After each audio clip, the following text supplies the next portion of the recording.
Des cassettes au MP3, de l'échec scolaire à l'entrepreneuriat. Croire en soi est plus que vital dans une société où nos quartiers ne sont que des enclaves. On arrive en wesh, casquette à l'envers, génération anti-système. Ici pour représenter la France d'en bas, pour les petits frères, les petites sœurs, qu'importe l'origine, on continue le combat.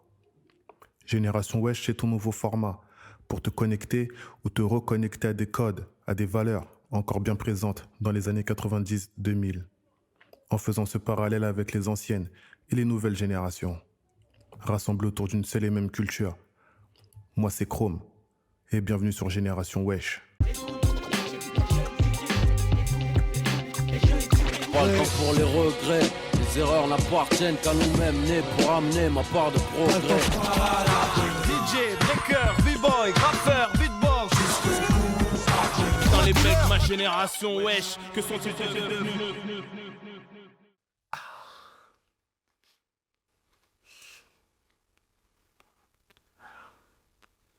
La haine, ma cité va craquer, Rail, ou encore Boys in the Hood, la cité de Dieu, Paid in Full. Tant de films qui nous ont marqués pendant notre jeunesse, qui représentent notre environnement, là où on a grandi.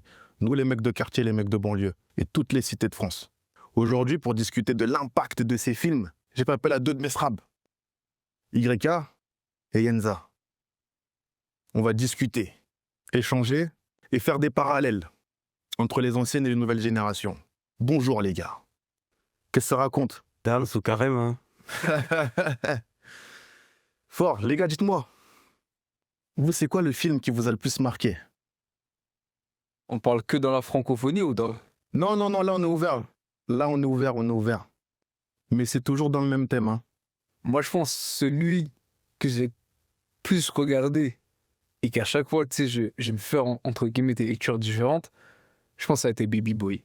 Baby Boy. Baby Boy, je pense. Ah ouais, Baby Boy. En fait, en vrai de vrai, quand tu regardes bien, on a tous ce truc-là. C'est parce qu'on a tous grandi dans le même délire où, tu sais, le foyer familial, il était relativement fort, en fait. Tu vois, il y avait... peu importe que ce soit des familles nombreuses ou pas, il y avait toujours ce truc de... et c'est pour ça que je pense qu'on se ressemble beaucoup dans notre manière de penser, c'est qu'en fait, sur le plan familial, on a souvent des similitudes, tu vois. C'est-à-dire que Baby Boy, ça a été grave le truc du jeune qui a grandi dans un quartier, qui ne sait pas trop où il va, qui a des codes préconçus, et au fur et à mesure du temps, il vit des nouvelles choses, et il se rend compte que il a beaucoup de choses à apprendre. Et t'as ce mec-là qui sert de figure paternelle, qui n'est même pas son père, tu vois, mais qui a de l'expérience en fait dans ce que lui il est en train de vivre, exactement, je vois ce que tu veux dire. Et qui t'es chaud. il fait comprendre qu'il connaît rien encore et qu'il va encore vivre. Exactement, t'es Tu chaud. vas le faire comprendre qu'il connaît encore rien du tout de la vie, tu vois. Je vois carrément. Et en fait, t'as cette lecture-là et t'as tu sais, les interactions qu'il peut avoir avec son environnement, les femmes qu'il fréquente, son meilleur ami, ses enfants, et t'as tout ce rapport à l'argent, tu vois, et t'as tout ce truc-là en fait qui te fait, en vrai de vrai, nous, ce qui nous a tous forcément touchés de près ou de loin, tu vois. Non, je capte carrément ce que tu veux dire, surtout sur le côté qu'il a un peu Tyrese dans le film, dans son hustle, tu vois, qu'on peut retrouver, tu sais, quand tu me parles de Baby Boy, moi ce qui me fait penser un peu à ce que nous on a pu vivre, c'est dans les quartiers, il y a toujours ce truc de vendre des sables, des trucs, machin, et Tyrese, il incarne un peu ce truc-là qu'on a aussi vu un peu dans nos banlieues, tu vois ce que je veux dire ou pas? Toi, Yo, c'est quoi le film qui t'a le plus marqué? Moi, on va dire, niveau français, c'est La haine. La haine, ouais. En fait, classique, hein. c'est un film où tu te dis, t'as sûrement vécu cette journée-là, hein, que ce soit avec les keufs, et délire à la cité, etc. Même l'ennui, etc. Même le fait d'aller sur Paname, te balader, tuer le temps. Après, niveau international, je dirais, c'était des dieux. C'est Dieu.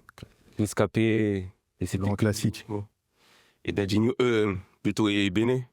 Après, la cité de Dieu, tu sais, c'est quoi qui moi, va me parler, c'est que c'est vraiment une autre culture de la rue, tu vois ce que je veux dire? Beaucoup plus sauvage, beaucoup plus hardcore, tu vois, moins de sentiments. Ouais, trop... Il n'y a pas de place pour l'amour. Il n'y en a pas. Limite, il n'y en a pas du tout. C'est tout pour ma poire, tu vois? Oui, ils meurent tous à la fin. Et ils meurent d'une façon très... je dirais même pas que ça arrive sèchement, tu vois ce que je veux dire ou pas? C'est brutal, c'est sec. Et attaque soviétique sur ce connard. Tu vois ce que je veux dire? Ouais, c'est très sale. Moi, les gars, vous savez, moi, c'est ma cité va craquer. Hein. Moi, je suis un mec de cette époque-là. À fond, moi, ce film-là, il m'a bousillé. Hein. Il m'a bousillé parce que c'est carrément ce qui représentait le mieux, en tout cas l'époque dans laquelle moi j'ai grandi en cité. T'as capté ou pas? On dirait même pas que c'est un film, tu peux y croire. Et carrément, ce film-là, il a été interdit carrément parce qu'après, les mecs qui sortaient du cinéma, ils se tapaient dessus. Ils se tapaient dessus. Et je crois même qu'il y a eu aussi un délire après entre les deux quartiers parce que ça tournait un mot. C'est quoi déjà les quartiers? C'est Pierre Collinet et... j'ai oublié l'autre quartier là. C'est Pierre Collinet. Et les deux quartiers sont représentés dans le film. Ouais, ils sont représentés dans le film et ils sont en embrouille dans le film. Et je crois que ça crée aussi des scans dans la vraie vie. Tu vois ce que je veux dire? D'avant le film, c'était pendant le film. Ça... Non, il n'y avait pas d'embrouille à la base entre ces deux quartiers-là. Mais comment il s'appelle l'autre quartier? J'ai oublié, ça m'énerve. Je connais pas trop. Et je crois qu'il y en a un des quartiers qui a été détruit carrément aujourd'hui. Et je crois que le film, de ce que j'ai compris, il a créé des embrouilles ensuite entre les deux quartiers. J'avais entendu un truc comme ça. À vérifier, si vous savez, vous pouvez m'orienter un peu plus. Si je dis pas de la merde, dans les commentaires, s'il vous plaît, les amis. Pour enchaîner, les gars, j'ai sélectionné des petites séquences de ces films-là, en tout cas, moi, qui m'ont marqué, sur lesquelles j'aimerais interagir et justement faire des parallèles sur ce qui se passe maintenant aujourd'hui dans nos quartiers. Donc, je vais vous montrer ça et puis, on débat. On débat. C'est carré. La haine, hein. On commence par la haine.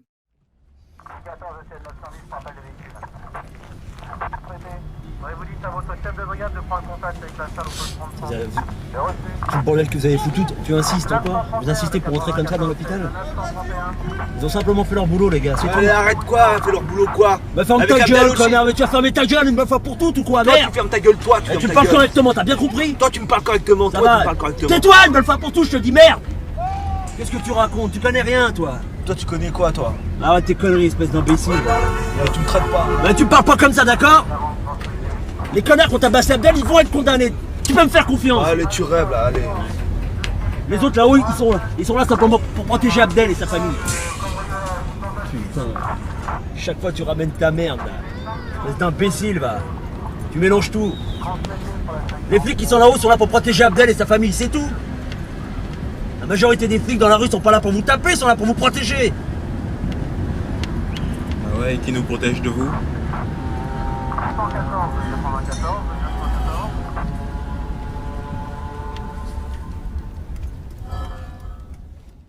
Pourquoi je vous ai montré cet extrait, les gars? On va recontextualiser un peu la scène. Voilà. Donc la haine, c'est un jeune du quartier qui subit une bavure, qui est à l'hôpital et qui va mourir dans le coma à l'hôpital. Et cette scène-là, en fait, ils sont partis rendre visite à leur pote à l'hôpital. À l'hôpital, ils n'ont pas pu voir leur pote parce que voilà, police qui était entre tout ça et ça a explosé. Le condé qui les ramène au quartier, donc c'est un gars de chez eux. Et c'est lui qui calme donc la tension qu'il y a à l'hôpital pendant qu'ils sont partis voir leur pote et tout. Et moi, je voulais interagir justement par rapport à ça. Pourquoi? Parce que encore au jour d'aujourd'hui, c'est un film qui date des années 90. Encore au jour d'aujourd'hui, voilà, on peut en citer plein des gens qui ont subi des bavures jusqu'à aujourd'hui. Jusqu'à aujourd'hui. Donc c'est la question que moi j'aimerais poser, c'est est-ce que, pour bien la formuler, est-ce que on a une part de responsabilité, nous jeunes de quartier, quand on subit des bavures, ou c'est vraiment la bavure, elle est institutionnalisée dans les sociétés, dans notre société, et surtout, elle est éduquée même. Elle est éduquée chez les forces de l'ordre, tout simplement. J'aimerais bien savoir ça. Vous, en tout cas, quand vous entendez parler des bavures, de toutes les bavures qu'on a pu connaître jusqu'à aujourd'hui, et celle qui nous a le plus marqué, nous, je pense que c'est celle de Zaïd Bebouna. Même s'il n'y a pas eu de coup porté, mais voilà, qu'on sait que c'était une interpellation quand même qui a fait beaucoup de débats, tu vois. Aujourd'hui, la plus récente, là, qui a fait encore énormément de bouquins, c'est Naël. Par rapport à ces jeunes-là, par exemple, où elle est, c'est pas fini, elle est où leur responsabilité, en fait, à eux, là-dedans? Moi, j'aimerais bien savoir ça. J'aimerais bien comprendre aux jeunes de quartier, où elle est où la responsabilité d'un jeune de quartier quand il se fait contrôler par la police? En fait, moi, je pense que t'as deux manières de penser dans ce cas-là, tu vois. Parce que, peut-être je digresse, tu vois, peut-être ça a rien à voir, mais en fait, moi, cette scène, ce qu'elle évoque, tu vois, quand je la regarde, tu vois, avant tout, c'est qu'en fait, t'es face à deux manières de penser différentes de jeunes de quartier. C'est-à-dire que t'as celui qui est devenu policier, en fait, qui représente l'assimilation des jeunes de cité, et qui, en fait, qui te fait dire, en fait, la société, l'ordre, etc., il faut aller dans son sens pour que tout aille bien. Et t'as Hubert qui est sur le côté, lui, il est passif pendant tout le truc. Il intervient juste à la fin.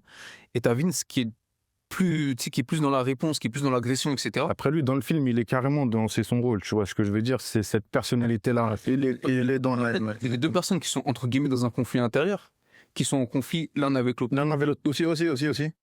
Et donc, en fait, moi, je me dis qu'en fait, c'est à peu près pareil que dans la vraie vie, en fait.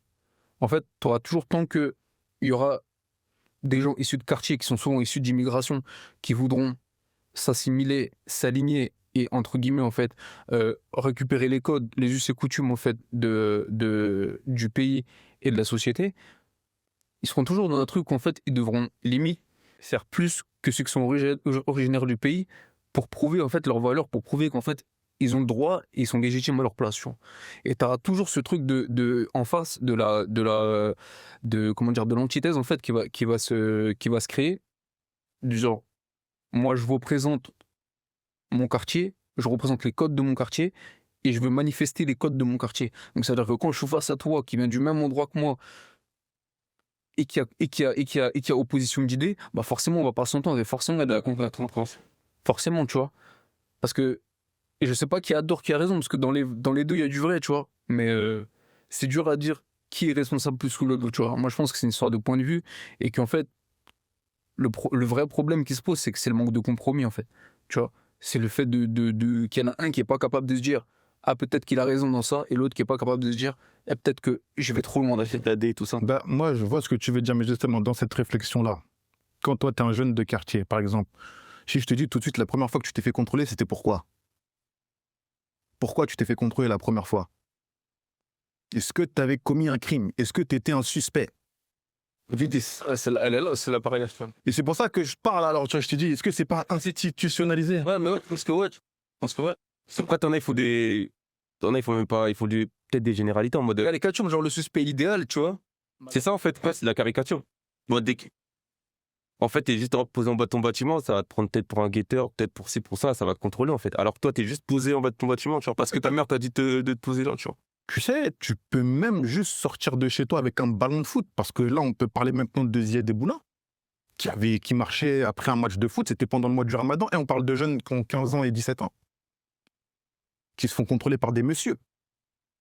Ils ont peur déjà de ces messieurs à 15 ans et 17 ans. Tu vois, c'est ce qui ressort en fait de ce truc-là. C'est qu'on parle en fait de jeunes qui grandissent avec la peur. Je pense que c'est voulu, ça. Parce que, entre guillemets, les forces de l'ordre, ça représente en fait l'autorité. Ouais, l'autorité. Et le système veut qu'en fait les gens de banlieue en général, tu vois, issus de l'immigration, etc., ils se soumettent à l'autorité. Tu vois. Mais il n'y a pas de problème. Donc ça On grandit, on éduque les gens forcément à ce genre de choses, tu vois. Nous, nos parents, ils nous ont toujours mis en garde par rapport à ça, non? Ouais, parce qu'après la génération de nos parents, c'est différent. Parce que eux, justement, on leur a ils se sont entre guillemets obligés de s'assimiler plus que nous, du moins, pour pouvoir exister dans l'écosystème de leur époque. Pas passer à la TNT. Parce que je veux dire, t'es obligé d'être limite en mode tu baisses la tête, tu fais ce que tu as à faire. Après, les générations qui ont suivi, elles étaient en mode non, nous, toute notre vie, on a vu nos parents baisser les yeux, tu vois, courber les chines, etc. Moi, justement, pour faire un parallèle là, sur ce que tu viens de dire, nous, on est des 90. Avant nous, on avait les 80, les 70, qui, eux, étaient beaucoup plus révolutionnaires que nous. Ils étaient vraiment dans des combats. Parce qu'ils voulaient justement s'émanciper un peu de ce système-là. Il n'y a pas de problème. Donc pourquoi nous, maintenant, on est une génération 90, on a compris que c'était mort? Parce que pour moi, en fait, notre génération, c'est celle-là qui a compris ça, qui s'est dit, en fait, c'est mort. Ça ne sert à rien de se battre pour ceux qui se sont battus, nous, les anciens. Nous, on va essayer de faire autre chose, du moins, ou de résister d'une autre façon. Pourquoi nous, on a compris ça? Parce moi, je pense que quelque part, il y a de la forme du formatage, tu vois. Parce que dans le sens où on a beaucoup plus, entre guillemets, de confort et de distraction que les gens. Avant, ils étaient focus, dans le sens où, tu vois, si t'étais dans le, comment dire, tu voulais être, entre guillemets, corporate, mainstream, en mode, tu veux être dans les clous, tu vas être dans les clous. Mais si tu veux sortir des clous, tu vas devoir trouver les raisons de pourquoi, du comment être en dehors des clous, c'est pertinent, etc. Genre, ça veut dire qu'en mode, la voie qu'on nous prédéfinit, il y a un truc qui sent pas bon, il y a un truc qui sonne bizarre. Tu vois, je pense qu'on réfléchit tous un peu comme ça, tu vois, surtout les gens de notre génération. Il y a un truc dans les codes qu'on nous donne, dans l'éducation qu'on nous donne, il y a un truc qui... Ça nous ressemble pas, tu sais, on veut trop nous mettre dans des cases, on veut trop des trucs et des cases qui nous correspondent même pas, tu vois, il y a un truc qui... Est-ce que ça découle pas aussi, justement, cette sensation-là, sur l'échec scolaire? Je pense, parce que forcément, dans le système scolaire, il n'est pas fait pour faire de toi quelqu'un qui réussit dans la vie, il est fait pour faire de toi un bon citoyen. Quelqu'un qui rentre dans les clous et quelqu'un qui a participé à l'économie et a fait tes autorités à 17h, qui est ton 8h, 17h. Donc plus susceptible à un moment donné de dévier vers ce qu'on appelle la délinquance. Puisque tu ne te trouves pas alors dans la société. Tu te trouves pas. Tu cherches, tu penses à un truc parallèle. Forcément, nous, dans nos codes, nous, malheureusement, dans les quartiers, c'est ça. C'est ça qui... Le système parallèle, c'est le système qui va. Et même si t'habites pas sur Créteil, si t'habites pas, on va dire, t'habites au Montmélie, t'as plus de chances de tomber dedans que si t'habites à Cité-Église, tu vois. Ouais, c'est sûr. Alors là, oui, c'est clair et net, ça. Mais pourtant, dans la même ville, tu vois ce que je veux dire, 2 environnements différents. Et c'est ça le paradoxe. C'est ça qui est super, ouais. C'est ça. Quand tu... Comme je vous l'avais dit, quand j'allais déménager, etc. Voilà, toi qui as grandi au Sablières, quand t'es arrivé au bord de Marne à Créteil, C'est gifle. plus rien à voir. T'es encore à Créteil, Que ce soit même au niveau scolaire, etc. C'est... plus rien du tout. Le niveau l'a augmenté. T'avais pas l'impression d'apprendre la même chose en fait à l'école. Pourtant, c'est... Et c'est super marrant. Je trouve ça super marrant, moi. Tu vois. T'as vu, en grandissant, je faisais tout l'autre. Voilà, tu vois. C'est pour ça que quelque part, je pense que selon les établissements, tu sais, quand tu vas au lycée et tout, tu peux branler quasiment plus de chances de tomber dans les voies que dans les... Dans des voies beaucoup plus administratives, on va dire. Ou à Bloom, où tu vas être plus dans les sciences, dans les trucs littéraires, dans les trucs comme ça. Genre, sortir comme là. Je dis pas que genre tu peux pas, en sortant de là-bas, tu peux pas faire une carrière de fou, tu vois, parce qu'il y a des ingénieurs, ça ne pas, tu vois. Mais en mode, c'est beaucoup plus orienté. Tu sais que quand tu vas dans... De toute façon, je pense qu'on le sait tous. Tu vas dans les différents lycées de Créteil, tu sais très bien que, de par le lycée que tu auras côtoyé, bah, tu peux à peu près te faire une idée. C'est comment tu as fait de soutien dans l'Afrique. Sans Gutenberg et tout ça. Clairement. Ok, cool. Non, franchement, cool, les gars, super intéressant. Intéressant. Je trouve ça intéressant, pourquoi? Parce que les anciens eux-mêmes, si on parle de musique, j'aime bien parler de musique, tu vois, parce que la musique, pour moi, c'est un marqueur temporel de fou, tu vois. Nous, on a grandi avec Nick La France, tu vois ce que je veux dire. Les rappeurs, ils avaient pas peur de le dire, tu vois. Et Nick La France, voilà, Sniper, Tandem, tous les rappeurs de l'époque, Mafia, Quinfri et tout. Les plaintes, les annulations de concerts et tout ça. Ils étaient dans cette lutte-là, tu vois. Aujourd'hui, on a une génération de rappeurs qui, j'ai pas envie de leur taper dessus, tu vois, mais qui conscientisent même pas un petit peu. Ils conscientisent même pas un petit peu. Parce qu'avant, ils étaient politisés avant. Parce que c'est le capitalisme. Ouais, c'est ça aussi. C'est devenu un truc sur lequel tu peux compter pour faire de l'argent. C'est ça en fait. Les revendications qu'on passe. Ça part de... C'est un outil d'éducation, soit aussi la musique, tu vas pas se mentir. Mais pourquoi alors aujourd'hui, tu vois, tu vas tomber... Tu vois, par exemple, tu vas écouter un rappeur comme Kerry James qui a toujours gardé la même ligne de conduite. Pourquoi aujourd'hui, quand tu vas faire écouter du Kerry James à un jeune, alors que ce qu'il raconte, c'est beaucoup plus à vif de ce qu'il vit, il va te dire « Oh, l'ancien, c'est bon, il commence à me saouler. »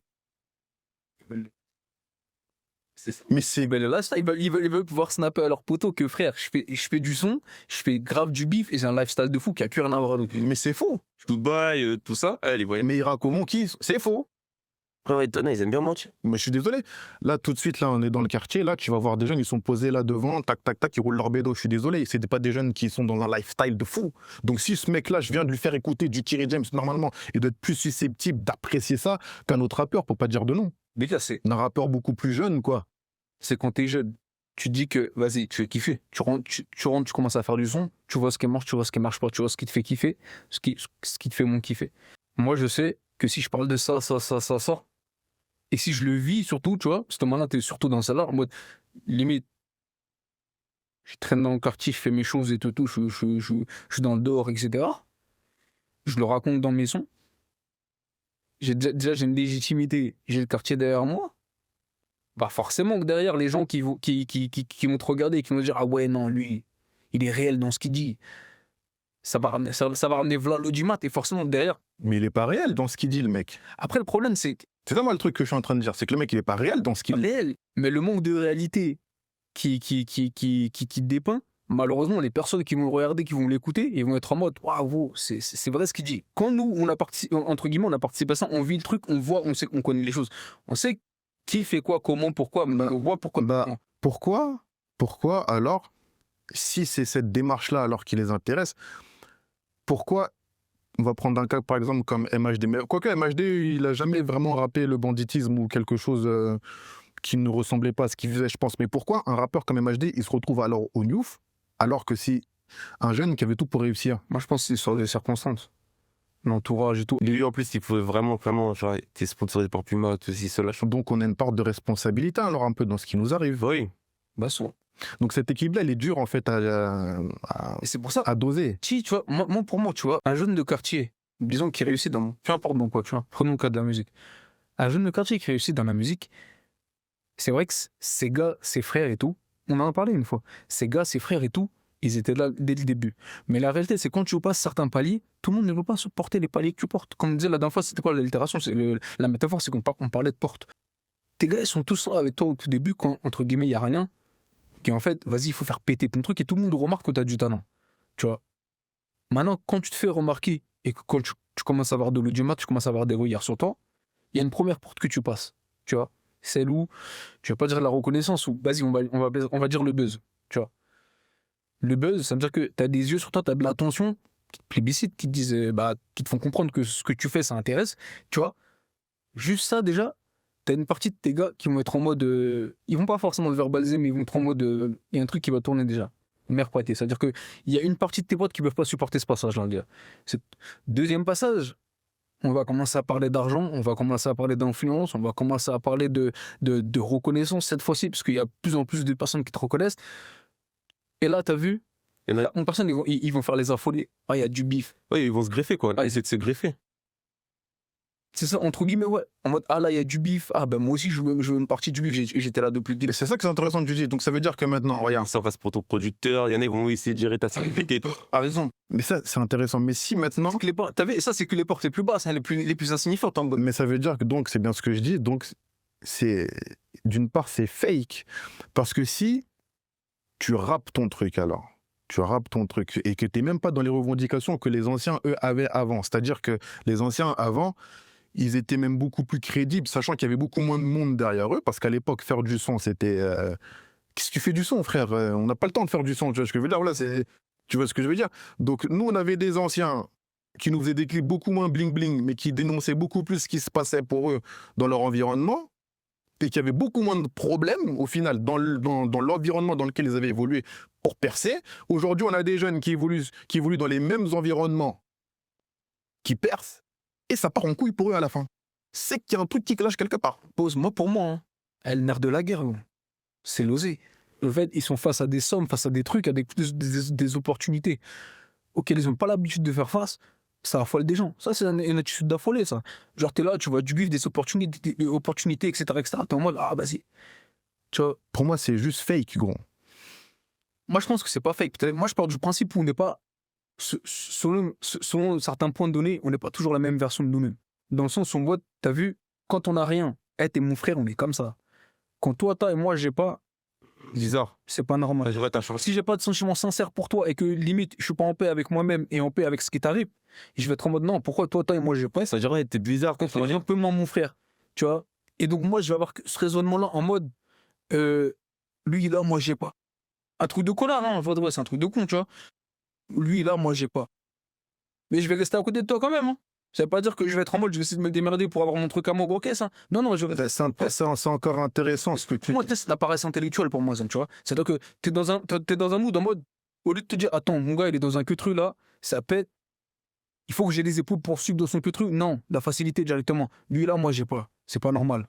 Genre, tu m'entretiens, il va m'entretenir. Mais alors, pour refaire encore un parallèle avec ce qu'on est en train de dire, on va prendre l'affaire Naël.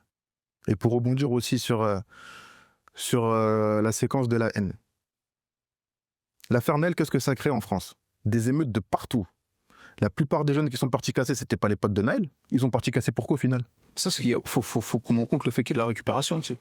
D'accord. Et donc ça arrange donc on est d'accord. C'est-à-dire qu'il y a un truc qui fait bouger les mecs de cité, qui fait réagir les mecs de cité. Il y a des gens que ça arrange en mode vas-y, envoyez 2-3 gars, vas-y, vous foutez la merde, on leur met sur leur dos. Donc c'est fake. Bah oui, non. Après, le fake dont on parle là, et le fake quand on parle de réussite de jeunes de quartier, etc., et que l'environnement fait que vas-y, ça part un peu en sucette, dans ces cas-là, tout est fake.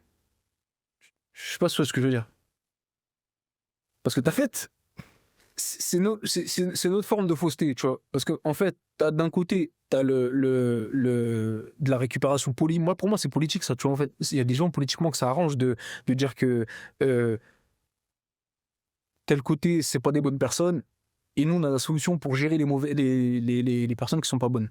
Tu vois ce que je veux dire? tout est de la réutilisation, tout est de la communication, du marketing dans ces cas-là. Mais dans ces cas-là, ça veut dire que l'authenticité qu'il pouvait y avoir à l'époque dans les quartiers, elle n'existe plus vraiment. Elle n'existe plus du tout alors. On peut se le dire ça quand même. Moi, je veux pas taper sur les cas de... Tu vois, on vient de là, j'ai pas envie de taper sur eux, tu vois ce que je veux dire, mais je suis très attaché quand même au code que moi, on m'a transmis, tu vois ce que je veux dire. En fait, nous, on est cette génération, entre guillemets, cette génération sacrifiée, dans le sens où, en fait, on a une éducation d'une époque qui n'existe plus, mais on a la connaissance de ce qui se fait maintenant. Tu vois, donc on est grave en mode... on est entre deux et vas-y. On n'est pas... Et c'est peut-être pour ça qu'on est une génération, alors aussi, c'est vrai que nous, notre génération, c'est une génération, je veux pas dire... J'entendais beaucoup les 2000, c'est la génération maudite, mais en vrai, c'est pas nous la génération des maudits? Moi, je pense pas, parce qu'en fait, entre guillemets, on arrive à capter un peu tout le monde. Oui, nous, on arrive, on a du recul, on a beaucoup de choses. Ouais. Tu sais qu'on est, entre guillemets, on est à part, c'est que les plus jeunes de maintenant, on les comprend, on n'est pas d'accord avec certains trucs qu'ils ont normalisés. Parce que nous, on a quand même, par rapport à nos anciens, par rapport aux plus âgés que nous, on a gardé quand même certains codes. Déjà même, tu vois, en vrai de vrai, t'as vu, je pense que cette réflexion-là, elle est générationnelle, tu vois. Mais je trouve qu'elle est beaucoup plus marquée avec nous, parce que quand, par exemple, on prend quand on avait 25 piges, on prend nos barons à 25 piges, c'était pas les mêmes. Plus de responsabilités, beaucoup plus impliqués, beaucoup de trucs, tu vois. Donc, il y avait déjà cette scission-là. Moi, je pense qu'il y a toujours cette scission-là, forcément, entre les générations. Entre générations, ouais. J'ai l'impression qu'entre nous et ceux qui sont nés après 2010, 2005, etc., j'ai l'impression que c'est un peu plus marqué, c'est un peu plus creusé en termes de mentalité, tu vois. Mais attention, parce qu'il y a beaucoup des jeunes de cette génération-là qui sont cordas quand même avec des codes de nos générations. Ouais, c'est ça le truc. C'est ça le truc. Et comme tu vas trouver des mecs de notre génération qui sont cordas avec les petits 2000 aujourd'hui, qui vivent de la même façon qu'eux. Il y a quand même beaucoup plus de jeunes nés après 2000 qui sont relativement sensibles à la manière dont on pense, à la manière, au code d'avant, tu vois. Bah, tu sais, comme les quartiers aujourd'hui, ça a beaucoup changé. Tu sais, ceux que tu vas, les jeunes qu'on va trouver et qui vont penser un peu, enfin pas penser, mais qui vont avoir des codes qui vont se rapprocher des nôtres, bah, la plupart du temps, c'est des jeunes qui ont des grands refs ou des grands zincs, tu vois ce que je veux dire. Mais le jeune qui, lui, il a pas ça, gros. Ouais, tu vois ce que je veux dire? Ils n'ont pas cette réflexion-là. Tu vois ce que je veux dire? Le jeune qui arrive en 2000 et qui c'est le premier de sa famille, frère, crois-moi qu'il ne pensera pas du tout comme le 2000 qui, lui, a 2-3 grands frères au-dessus de lui. Tu vois ce que je veux dire? C'est comme ça, en tout cas, que moi, je les perçois, les jeunes, aujourd'hui, tu vois. En tout cas, bien, les gars, bien, les gars. On va continuer sur la deuxième vidéo. Est-ce qu'on a répondu à la question, du coup On n'a peut-être pas répondu à la question, mais en tout cas, on a donné un point de vue, je pense, qui est intéressant. Et qui, de toute façon, on est là pour... ouais, tu peux pas trouver vraiment de fautif dans ça, mais en tout cas, tu peux donner des références et certaines raisons à certains comportements. Tu vois ce que je veux dire ou pas? C'est surtout ça. Il faut que les gens échangent aussi, t'as capté? Oui. Il faut que les gens ils arrivent à s'élever d'une autre façon, tu vois, qu'on fait les mêmes choses, parce qu'au final, dans les quartiers, il y a toujours les mêmes choses qui vont se répéter. On a toujours les mêmes rêves, on a toujours, tu vois, au final, les histoires... Voilà, tu vois ce que je veux dire ou pas? Et on discute pour ça aussi, tu vois ce que je veux dire? Regarde, génération, c'est nous la génération wesh. Hein. Les derniers wesh, en vrai, c'est nous. Et on lance ce truc-là justement aussi pour maintenant connecter les gens. Tu vois ce que je veux dire? On va les connecter. Là, aujourd'hui, on est entre trentenaires, mais prochainement, on aura des petits jeunes aussi il faut qu'ils viennent parler et dire leur truc. C'est ça le débat que nous, on va mettre maintenant sur les réseaux. Tu vois, il doit être beaucoup plus pertinent que ce qu'on entend. Beaucoup plus pertinent que ce qu'on entend. Les gars, on enchaîne sur la deuxième vidéo. Là, ça va être... Ma cité va craquer. Et c'est un passage pour moi qui est culte. Qui est culte dans ce film-là. Franchement, les gars, qu'est-ce qu'on fait là? Dans un arrêt de bus comme des galériens, comme des saloperies. On n'a rien à faire ici. Regarde l'heure qu'il est. On est des enfants, comme ça, on se balade. On traîne, rien à faire, rien à dire. C'est pas malheureux. Trop de galères. Trop, on sait même pas ce qu'on fait en fin de compte. On sait où on veut aller et jamais notre vie on y arrivera. C'est pas trop grave. Parce que toi tu sais où aller. Moi je sais pas où je vais. Hein. Sérieux, Foufa? Sérieux. Mais non, mais t'as des objectifs au moins. Tu sais que dans la vie tu dois passer par là, faire ceci, faire cela. Tu vois ce que je veux dire? Ils font ce qu'ils veulent de nous. On est des objets aux yeux de cette société à 2 francs. Société à 4 sous. À 4 sous comme mais t'en penses ce que tu veux. tu dis ce que tu veux, mais jamais tu pourras rien changer. Bah ouais. Sauf si, par miracle, il se passe ce que tu as toujours souhaité. Tu vois ce que je veux dire? Mais ce truc-là, il est loin. Il est proche de toi. Tu sais, c'est dans ton quotidien. Tous les jours, tu te balades, tous les jours, tu y penses, tous les jours, tu vois les mêmes gars. Mais bon, sans plus. Tu vois ce que je veux dire? Même si t'es bien avec certains mecs, trop tout change. Tu vois ce que je veux dire? Trop tout change. Jamais tu pourras aller dans le contresens de ça. Puisque comme t'as dit, t'es qu'un objet, t'es qu'un pion. Ils font ce qu'ils veulent avec toi. Tu vois ce que je veux dire? Ils disent ouais, blabli. Il y a 5 millions de chômeurs. En vérité, on a 3 millions qui travaillent au noir. Tu vois ce que je veux dire? Ça fait 8, 9, 10 millions. Ils disent ce qu'ils veulent. Toi, t'es à l'école, t'es un gentil étudiant. Demain, tu vas sortir, tu vas te retrouver chômeur, à la rue, sans rien. Tu vois ce que je veux dire? Et tu seras comme nous, on est là dans un arrêt de bus. C'est pas grave. On l'est déjà. On l'est déjà, sans même y être. Ouais. Imagine. Trop des faux délires. Putain, pourtant, on pense à ça, on y réfléchit, on sait déjà, mais on va quand même. Pourquoi? Si seulement on savait pourquoi. Je sais pas. Donc ça, les gars, pour recontextualiser aussi la scène que j'ai mis. C'était quelque Non. Là, c'est Arko, Mustapha et... Comment il s'appelle Ouais, c'est Arko, Mustapha, je crois, et l'autre, c'est... Non, c'est que c'est sur la tête de l'équipe, là. Voilà. Lui, déjà, son rôle, il est intéressant parce que c'est quelqu'un qui pense, tu vois, il n'est pas débile, mais il est dans le délire aussi, tu vois ce que je veux dire. Et il n'est pas engrainé dans le délire, tu vois. Lui, c'est un jeune aussi qui grandit dans l'environnement, mais qui pense un peu plus que les autres, tu vois ce que je veux dire. Là, il a exactement du recul. Et intéressant aussi, dans le film, lui, il a un grand frère. Les autres, je ne sais pas s'ils sont des grands frères, en tout cas, on ne les voit pas. Il est dans les histoires, voilà, son grand frère. Donc là, on est sur 3 jeunes. Ils ont quel âge dans le film? Peut-être entre 14 et 16 ans, je crois. Hein. Ils sont très jeunes, avec des réflexions comme celle-ci. C'est-à-dire qu'ils ont déjà conscience que là, ils partent avec 2 balles dans le pied. 2 balles dans le pied. À la fin de cette scène-là, il y a la police qui vient comme ça devant eux et tout de suite, bah, l'affrontement. Mais c'est pas un affrontement physique, tu vois ce que je veux dire. C'est même pas. C'est un affrontement. En gros, on bouge pas, on est là. Tu vois ce que je veux dire ou pas? On bougera pas, on est là. Et puis la police, elle part. Moi, la question que j'aimerais vous poser justement, c'est est-ce que les jeunes de quartier aujourd'hui, ils ont conscience que la bagarre qu'ils doivent mener pour s'en sortir, elle commence dès maintenant? Ou c'est à retardement qu'ils comprennent une fois qu'ils arrivent vraiment à la fin du jeu et qu'ils se disent « Oh, bon, bah là, on fait quoi ?» Pourquoi je dis la fin du jeu, excuse-moi?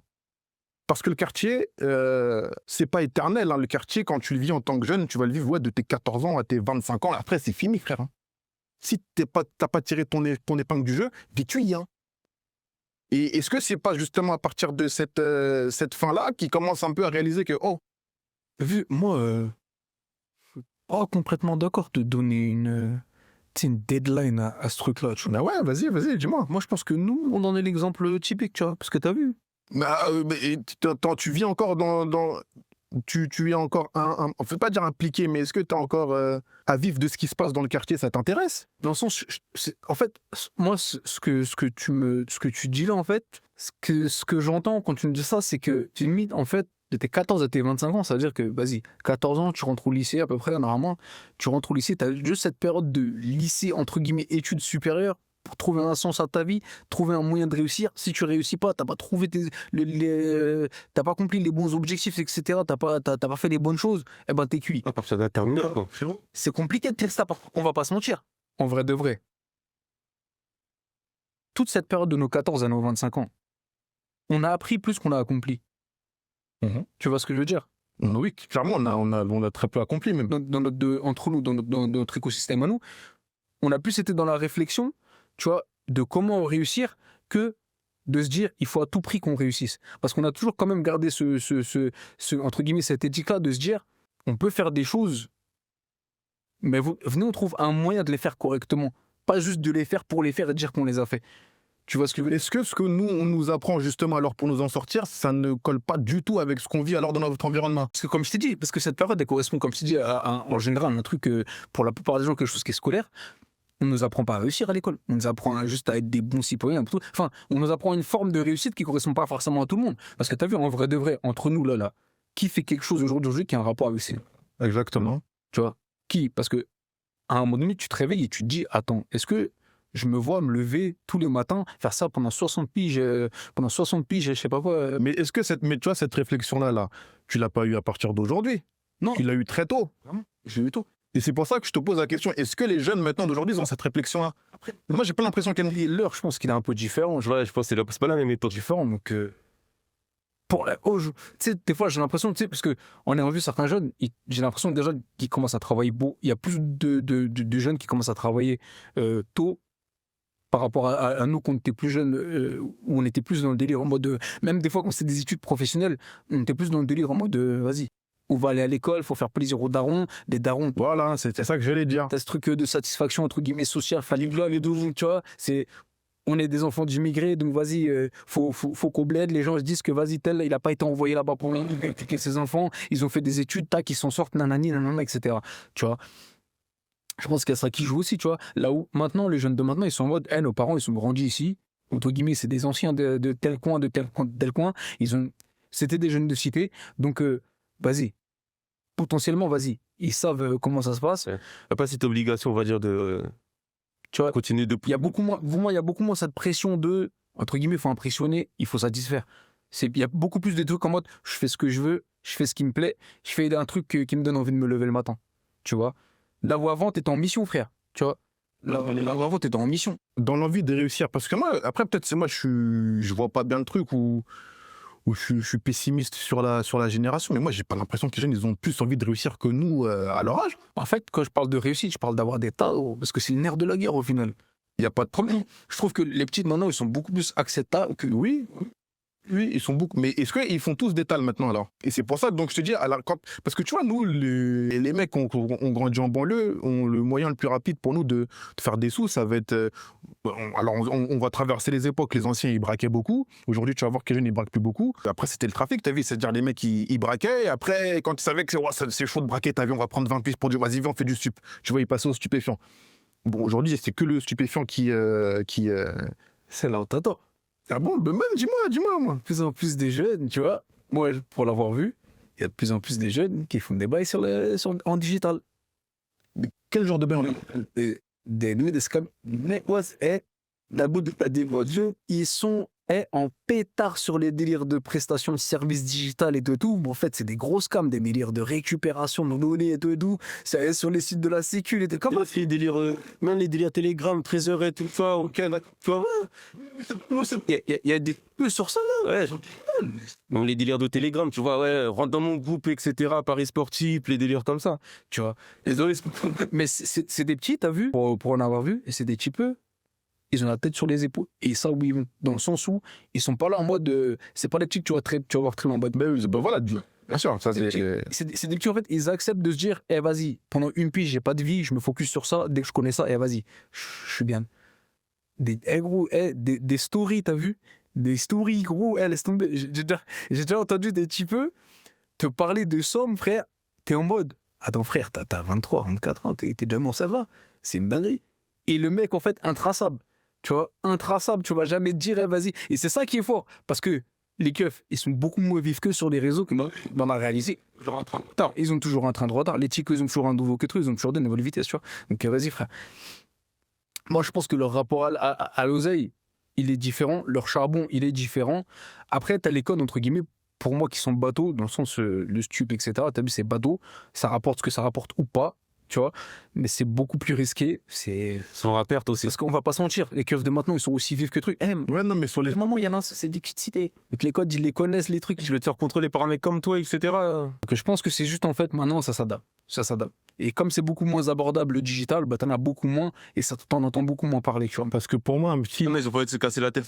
Un jeune qui arrive déjà à prendre des sous dans le digital, pour moi, c'est un jeune qui a un potentiel énorme.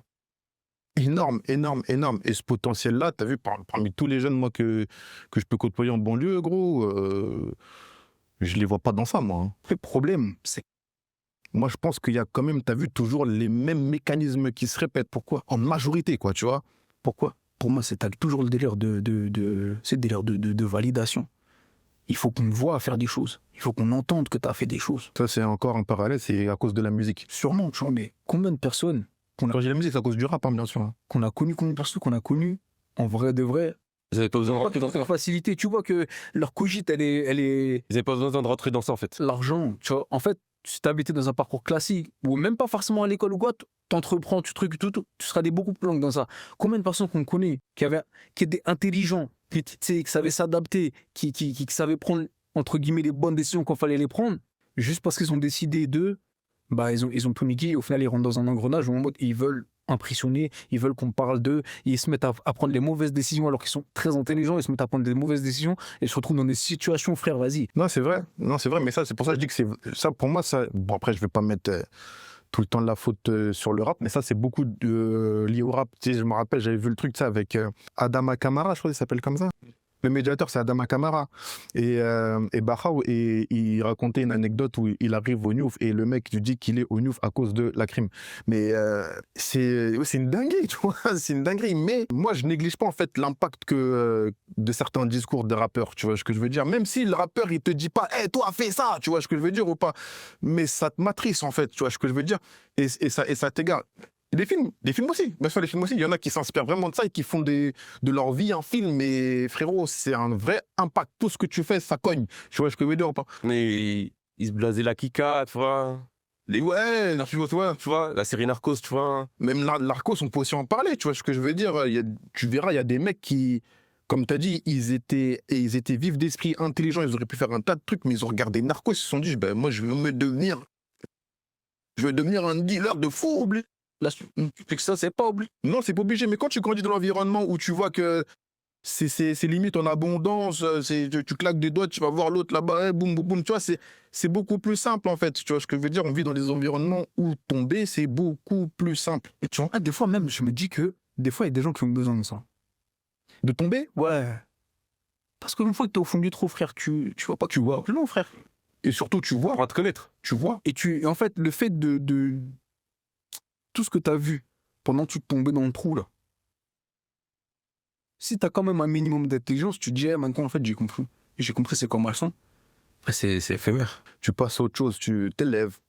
En vrai, après, mais bon, je pense qu'après, ça, c'est des déclics qui arrivent À la fin du jeu, pour moi, comme je dis, ça arrive à la fin du jeu. Pas pour certains, ça, c'est les mecs qui sont endormis, frère. Mais moi, pour ça, je disais fin du jeu. Tu vois? En fait, et c'est relou, parce qu'en fait, en vrai de vrai, c'est là que je me rends compte que le quartier, c'est un vivier. Il y a un vivier de tout, pas que des sportifs. Ouais, mais t'es fou. Il y a des gens qui sont super intelligents, ouais. Il y avait des mecs, tu leur enlèves, tu sais, les stupes. Ils allaient quand même faire des tales de fous, frère. Ils allaient quand même faire des tales de fous. Il y en a juste qui, voilà, ils sont tombés dedans parce que, voilà, c'était limite une tradition. Aussi, beaucoup. Et c'est beaucoup au sens de validation. Parce que t'as besoin d'un truc, vas-y, tu connais. Quand t'es en bas, tu galères de tout, t'es dans les consommations, dans les trucs. Frère, ça te met dans un espèce de confort bizarre et tu sais que les gens qui sont avec toi et qui n'ont pas forcément ton potentiel, au final, entre guillemets, tu ça leur. Ouais, exactement. Mais en mode, bah, si je suis là, c'est que je leur ressemble au final. Alors que pas du tout, en vrai. Enfin, peut-être pas du tout, mais c'est dommage. De toute façon, on traîne toujours avec des mecs qui nous ressemblent, en vrai de vrai, tu vois ce que je veux dire. Mais même si on traîne avec des mecs qui nous ressemblent, tu sais, on a chacun notre... Faut de traîner avec des gens qui te ressemblent. Le confort, tu vois. Où tu te dis que, en fait, si parmi tout le monde, là, une équipe de personnes qui se ressemblent, ils sont que dans le confort, que dans une routine, en fait, qui te permet pas de voir plus grand. Ouais, j'ai capté. Frère, c'est là, il est là le piège. Si t'en as pas un qui sert entre guillemets d'étincelle de déclic en mode, nous on va là-bas, on va voir ce qui se passe là-bas. Et tout le monde va rester au même endroit, au même coin. Pas de remise en question. Et ça, c'est intéressant ce que tu dis parce que ça me fait penser justement à nous quand on était jeunes, tu vois. C'est qu'on n'avait pas, on traînait tous ensemble. On se ressemblait tous, mais on faisait pas tous les mêmes choses. Ça veut dire, on n'était pas tous dans les mêmes conneries, tu vois ce que je veux dire. Il y en a qui pouvaient aller charbonner, d'autres qui pouvaient aller dealer, mais l'autre, tu pouvais aller à l'école et c'était tranquille, tu vois ce que je veux dire. Et quand tu reviens, t'es là et on va pas te dire, vas-y, viens frérot, on fout la dé. Est-ce que ça, aujourd'hui, chez les jeunes, il y a encore cette mentalité-là? Peut-être je suis pessimiste, hein, c'est pour ça que c'est intéressant de discuter, parce que moi, je vois les jeunes en mode, ils se tirent vers le bas, gros. Hein. Je pense que la génération de nos petits frères, là, je pense qu'il y a plusieurs cas comme ça chez eux, je pense. Où ça va, ils arrivent quand même encore un peu à rester eux-mêmes, quoi. Est-ce que t'es influençable ou pas? Ouais, c'est ça la vraie question en vrai. Ouais. C'est ça. Après, il y a des cas personnels après, tu vois. En fait, tu vois, c'est ça. Tu sais pas en fait ce qui se passe quand la personne rentre chez lui. Tu sais pas c'est quoi ses motivations. Comment ça cogite, etc. Comment il réfléchit. Il y en a, ils restent dehors parce que chez eux, ils peuvent quoi. Puis chez eux, c'est compliqué, frère. Genre, tu vois, c'est dur ou pas. Il y en a, ils subissent le corps. Il y en a, la vie dans certaines familles, c'est dur. Hein. Bah, tu sais, déjà, les familles nombreuses, tu sais, on va souvent dire, ah, les Maliens, ils sont dehors, mes frérots. En tout cas, aujourd'hui, je pense qu'il n'y a plus trop de familles nombreuses, en tout cas, genre, je ne sais pas trop. Mais nous, on a connu les quartiers avec 3-4 familles nombreuses. Et quand on dit famille nombreuse, c'est pas des familles de 7 enfants. Hein. On parle d'une vingtaine d'enfants, frère. Lui, tu peux le comprendre qu'il a beaucoup plus de difficultés déjà à se concentrer, que ce soit à l'école, même d'aller à l'école, et que le mec, il est tenté par le dehors. Tu vois ce que je veux dire ou pas? C'est tout à fait normal, tu peux le comprendre. Aujourd'hui, on n'a plus ces cas-là, tu vois. En tout cas, je vois pas de familles nombreuses comme nous. En tout cas, on a plus de prétextes que maintenant. Je pense que quand même un peu. On a le contrôle de police devant nous, frère. Et pendant qu'on parle, un contrôle de police devant nous. Voilà, et il faut le savoir. C'est... Donc ça, c'est... Les gens sont là. C'est la pression policière. Mais c'est ce qu'on a vécu en cité en soi. Parce que les mecs, tous les jours, ils te voient en bas de chez toi, mais ils te contrôlent. Ils te cassent les couilles, tu vois. Mais Niveau pas le pass. c'est la pression policière. Moi, c'est de la pression policière. Parce que là, les jeunes, ils se font contrôler. Pourquoi ils étaient en train de faire quoi? Ils ont des armes sur eux, ils ont des kalachnikovs, ils ont quoi? Ils sont là, ça se dit, voilà, ils sont là. Et Donna, par ras-le-bol, il pète les plombs, frère. Si t'as certains jeunes, par ras-le-bol, il pète les plombs. Quoi. En tout cas, ouais, les gars, bien. Tu vois, pour finir. Il y a beaucoup ce truc-là enfin, je sais pas comment on appelle ça. Vas-y, je vulgarise le truc. On n'a pas des avis préfectoraux. Ou en mode de... Oui, c'est un coin. Certaines fois, ça va entre guillemets nettoyer. Ça veut donner une certaine image. Donc, vas-y, sans moi, dès qu'il y a des petits qui traînent, on va avoir des brigades tous les jours pour leur faire passer l'envie de traîner. Mes frères, ils sont chez eux. Ils vont traîner aussi, vous là. C'est le mec qui descend, il est à côté de chez lui, hein, tu vois. Ils sont chez eux. Il est à côté de lui. Bon, allez. En plus, on a toi à côté de chez nous, qu'on aille où hein. Et de toute façon, même si tu bouges, tu vas prendre le transport là-bas, tu vas te faire contrôler là-bas, les contrôleurs. C'est le problème, au fond. Ouais, tu sais juste ce que tu vas faire. Tu vas traîner à Saint-Maurice-Vincent. C'est pas là. Alors, c'est qui, ce jeune? On n'a pas l'habitude de le voir ici. On va le contrôler. Tu vas traîner en bas de chez toi, tu vas traîner où? En bas de chez les autres. Il va se passer exactement la même chose, voire en pire, parce que t'es pas chez toi. Exactement. Tu vois? T'es pas chez toi. Vas-y, frère. En fait, Mais ça, il y a l'esprit, tu vois, tu vois autre chose que les bâtiments. Mais dis, tu veux pas. Tu vois, limite, t'as pas le droit, tout. Et tu m'étonnes, en fait, ça crée un esprit de rébellion chez les jeunes, frère. Dès que t'es pas à ce qui représente l'autorité, bah, comment ça, moi, on me saoule à chaque fois. Ouais, je sais pas. Excusez-moi, on est fermé. Hein. Mais genre madame, je sais plus. Oui. Juste en vrai. Non, j'ai fait une vidéo du dehors. Je sais pas. J'ai pas. Qui vous a regardé? Qui? Vous a regardé et j'espère qu'il a pas pensé la même chose que moi. Et qui? Bah, c'est pas la preuve que j'ai écrit sa carte d'identité. Ah non, je le connais pas. Justement. Il ne connaît pas. Oui, il n'y a pas de souci.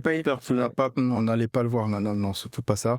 N'allez pas le voir. Et à mon avis, il doit penser que vous l'avez écrit en foutoir. Je vous dis clairement parce que moi, ça m'a fait penser. Et moi, je vous dis que dans le doute, d'éviter. Si ouais, qu'il y a contrôle de police, surtout que ces mecs-là, c'est pas des innocents, d'accord? Faut éviter de faire promis la caution, d'accord? Ne vous inquiétez pas, je les connais pas du tout. Mais justement, c'est quoi? Ok, à toi. Faites attention. Merci. Je pense à fermer derrière lui, ça peut? Ouais, monsieur. Ouais. Comme derrière lui, ça peut? Bon, voilà, là, c'est du direct. Hein, voilà, donc on parle de ça et ça arrive. Hein, on n'invente rien du tout. Hein, on n'invente rien du tout. C'est la pression policière. C'est la pression policière. Quand tu vis en quartier, quand tu vis en banlieue, tu t'attends à ce genre de choses. Et je veux pas stigmatiser les keufs ou quoi, hein. Mais là, ce qui vient de se passer, encore une fois, ça prouve bien que à qui la faute? À qui la faute? Je vous pose cette question. Qui décide de qui est coupable? Exactement, tout de suite. Hein. Il n'est pas innocent, le jeune, là. Je ne sais pas. Franchement, je sais pas. Je suis pessimiste. Hein. Je suis pessimiste. Hein. Parce que, une fois aussi, du coup, lui, ils ont mis. C'est sur ton anti, carrément, la charte. Devant la scène, ton anti. Récemment. Et le petit, en fait, t'as vu? En fait, moi, j'ai pas vu toute la scène. Mais de ce que j'ai vu, c'est qu'en fait, le petit, quand il les a vus, il est parti en courant. Tu vois? C'est-à-dire qu'ils l'ont coursé, ils l'ont attrapé, ils ont têche contre la bite, là, ils l'ont mis au sol, ils te tout, genou sur le dos, ils te tout. C'était un petit fait, ils ont quoi? 16 ans, tu vois? Tout frêle comme ça, t'as un mec qui pèse 2 fois ton poids, qui est genou sur ton dos, etc. Tu vois? Il lui demande pourquoi tu cours. Mais le petit, il a déjà peur, frère, gros. Et ça, le petit, il a déjà peur. Frère. Et t'en avais un autre, t'as vu? Et il était beaucoup plus calme, tu vois? Donc le contrôle était beaucoup plus tranquille avec lui, tu vois? Mais le petit peu qui était en panique et des trucs, et partir on s'est pas attrapé, s'est fait jeter au sol. Et tu vois, que fait? Le mec, le keuf, il le met au sol. Le premier truc qu'il lui dit, nous, on est la police, on n'est pas là pour faire du mal aux gens. Et dans ce cas-là, pourquoi tu vas parler avec lui normalement, frère? Tu l'as pas étruit, genre en mode, commence à lui parler. L'autre, le petit, lui disait, je suis parti en courant parce que j'ai eu peur. Le keuf a dit, ferme ta gueule.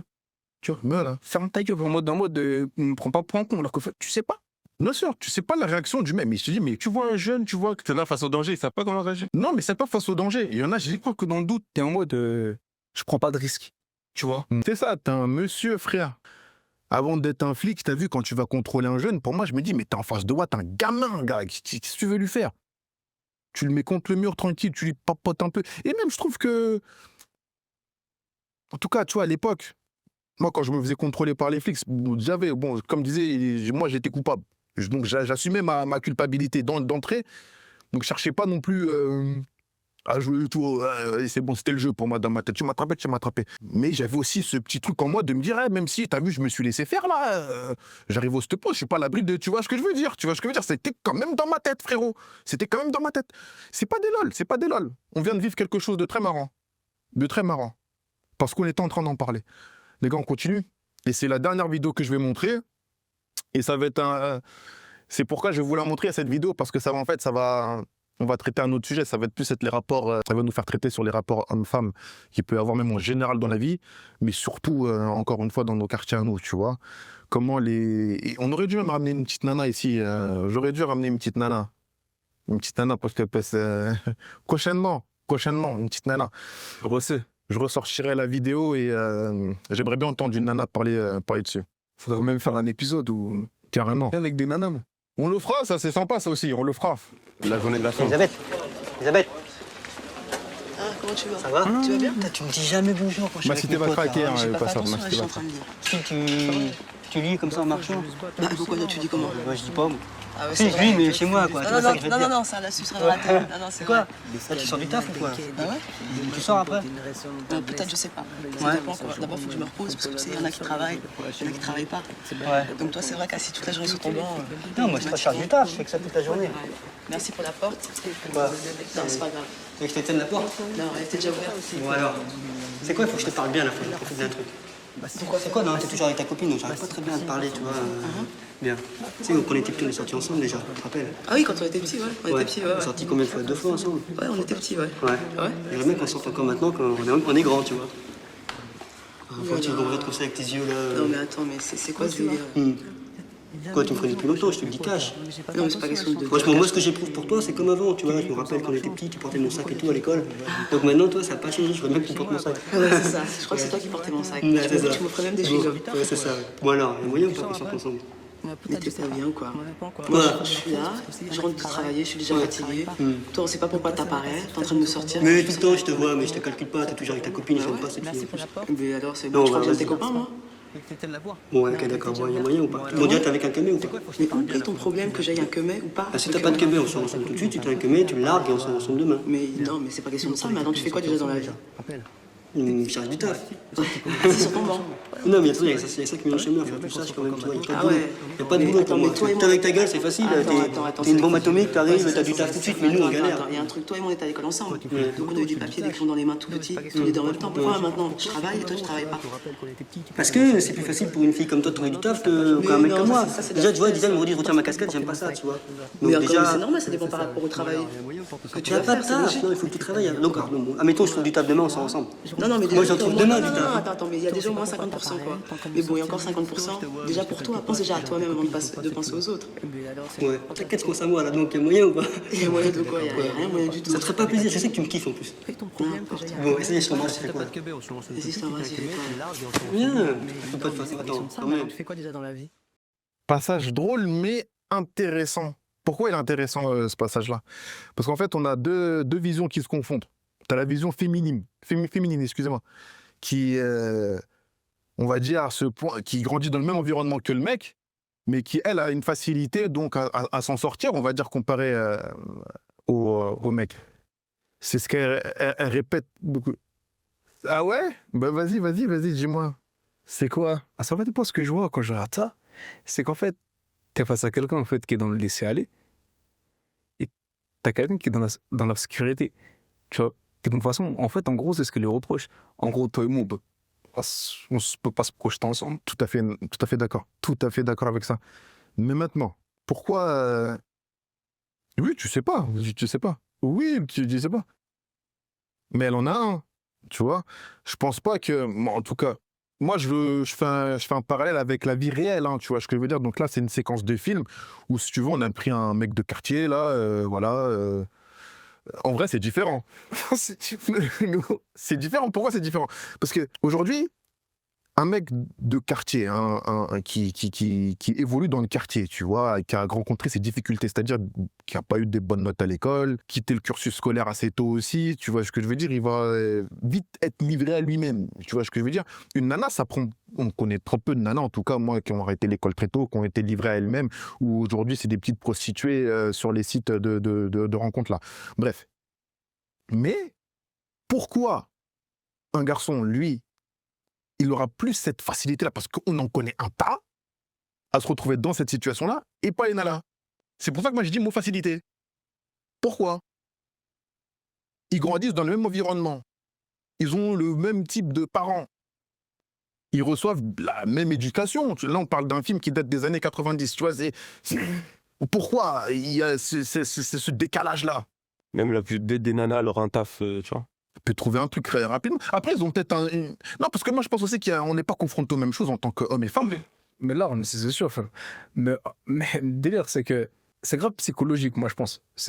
En fait, on va pas se mentir. Et frère, on vient pas des mêmes endroits où nos parents venaient. Donc, on a beaucoup moins d'excuses, en fait, pour bingo, raconter ça. Ouais. Ça, en vrai de vrai, c'est... Non. C'est... Si tu as décidé de te laisser aller, que ce soit dans le contexte de cette époque-là ou maintenant, c'est que tu as envie de te laisser aller. Vas-y, t'es dans celle-là et t'es paumé, tu vois. T'es paumé. Et quelque part, il y a même ce délire un peu d'assistat où limite t'attends quelqu'un de tendre la main pour pouvoir faire les choses. Alors que je trouve que maintenant, t'as encore beaucoup moins d'excuses que déjà notre génération, et nous encore moins que ceux des générations avant, pour trouver du temps pour faire des choses. Parce que maintenant, avec tout ce qui est digital et de tout, avec moi, ça crée des carrières de fou. En vrai de vrai, nous maintenant, t'as vu, on cherche du temps, on veut faire des sous. Juste alimentaire. Frère, tu mets ton ego de côté, vas-y, tu vas charbonner. Oui, mais...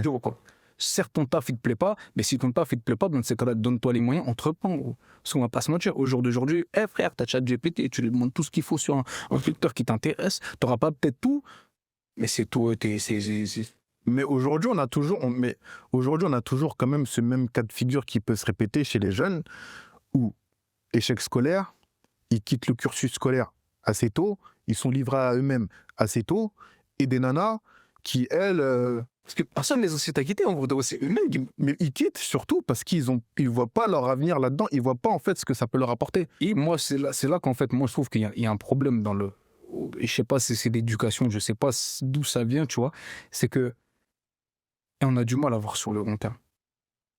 Qui, en tant que... Nous, tu vois, en tant que jeunes de quartier, des études de quartier, ouais, si, c'est vrai. On va la voir sur le long terme. Et t'as vu, en vrai de vrai, quand on réfléchit, toutes les personnes qui viennent des mêmes endroits que nous, qui ont su avoir une vision à long terme, ils n'ont pas rien fait dans leur vie. Parce que forcément, toi, je sais pas, ton objectif, c'est, je vais dire une bêtise, monter une boîte, un truc comme ça et tout. C'est-à-dire que tu vas te mettre dans un process d'auto-entrepreneur qui va apprendre comment ouvrir une entreprise, qui va apprendre la fiscalité, qui va apprendre les statuts juridiques, qui va apprendre tel truc. Qu'est-ce qui te correspond mieux? Ah, ça me correspond. Donc, qu'est-ce qui se passe là-bas? Et tu vas arriver à un truc, en fait, de ricochet, où, en fait, tu vas acquérir de l'expérience et tu vas être en mode... tu auras un badage, au final, au bout d'un certain moment. Tout ça, ça ne te servira pas à rien. Donc, c'est-à-dire qu'à partir du moment où, moi, je pense que tu réfléchis à long terme et tu vises un objectif, même si tu tapes à côté, tu auras quand même atteint quelque chose. Moi, j'aimerais te répondre en te disant, mais est-ce que, au final, en comparant les deux genres, est-ce que la vision à long terme, c'est pas un truc qu'on pourra approprier aux femmes? Bah oui et non. Moi, je pense qu'elles arrivent plus à faire des choses, à se projeter, etc. parce qu'elles sont aptes à se projeter sur le long terme que nous, je pense. Mais à vision égale, pourquoi nous moins qu'eux, en fait? Parce que moi, j'ai l'impression que l'homme, justement, il commence à avoir cette vision-là à long terme, comme tu dis, à partir du moment où il arrive à la fin du jeu. Quand il commence à taffer? Il commence à taffer quand il arrive à la fin du jeu. Moi, je dirais autrement. Je pense qu'il commence à avoir une vision à long terme à partir du moment où il devient responsable, il a compris, il a tiré des leçons. La responsabilité dont tu parles, pour moi, elle arrive à un moment où le jeu est fini pour lui. C'est quoi c'est quoi que tu estimes être la fin? La fin du jeu, c'est le moment où tu comprends que tout ce que t'as vu étant jeune, tout ce que t'as fait étant jeune, ça t'a rien apporté, exactement, ça t'a rien apporté, et c'est à partir de là que tu commences à te dire, ah ouais. Moi, c'est là que le jeu commence. Justement. Là, tu commences à sortir les mains des poches, tu commences à dire, ok, bon, je fais comment? Soit t'es dans une ambiance de marche ou crève, et tu veux tout grailler, tu veux réussir, t'es obsédé par faire quelque chose, soit t'es en mode, vas-y, nique sa mère, de toute façon, ils me veulent ici, je suis déjà ici, comme ils disent les jeunes, tu vois, je suis déjà ici, je veux pas aller là-bas pour venir ici, je reste ici, et vas-y, je crève comme ça, tu vois. Donc c'est, pour moi, alors, pour la conception mentale et équilibrer un homme, pour moi, il a besoin, alors dans sa vie, d'être très tôt, ou je sais pas, quand à la difficulté, ouais. Et c'est ce qui forge en vrai de vrai, tu vois. Moi, je suis pas. Donc, est-ce qu'en vrai de vrai, on ne devrait pas, au lieu de vouloir enfermer les jeunes dans des cursus scolaires qui ne les correspondent pas, tout de suite alors, quand on comprend qu'un jeune, il est pas, et par exemple, moi, j'étais pas... Le système n'a aucun intérêt à ce que tout le monde soit heureux. Aucun intérêt à ce que tout le monde rit. D'accord, mais il n'y a pas de problème. Les parents, est-ce qu'ils ne peuvent pas le voir, ça, chez leur enfant? Que mon enfant, regardez, il n'a pas de truc. Oui. Ça, à certains stades au niveau de la scolarité et tout. Les darons, ils se disent, c'est... Oui, non, ça, mais en fait... Certains darons, ça n'avait pas une bonne chance. Oui. À part te dire, à l'école, fais tes... Oui, voilà. Ce côté... Dans le cursus scolaire, c'est cette limite à ça, tu vois. Toi, tu sais que, comme je disais tout à l'heure, tu sais que nous, on est encore dans la génération où, entre guillemets, on veut rendre fiers les darons en mode... On se met de côté, mais on veut rendre fiers les darons. Vas-y, tu vas pousser, peu importe lesquels. Tu vas pousser tes études, tu vas pousser des trucs et tout, parce que tu sais que c'est en fait, pour avoir la validation de tes parents, il faut que tu passes par là. Et en ayant écouté les conseils de tes darons qui, eux, ont trimé toute leur vie, vaut mieux que tu passes parce qu'on a eu cette peur-là, nous aussi, en vrai de vrai, tu vois. Peur de l'échec scolaire. Pas forcément, tu vois, mais en mode de dire que les darons, tu les as vus avoir certains tafs où ils étaient en mode du matin au soir au taf, limite, forcément, ils passaient plus de temps au taf qu'avec la MIF, etc. Et toi, eux-mêmes, de leur expérience, ils disent, fais pas comme moi, va à l'école.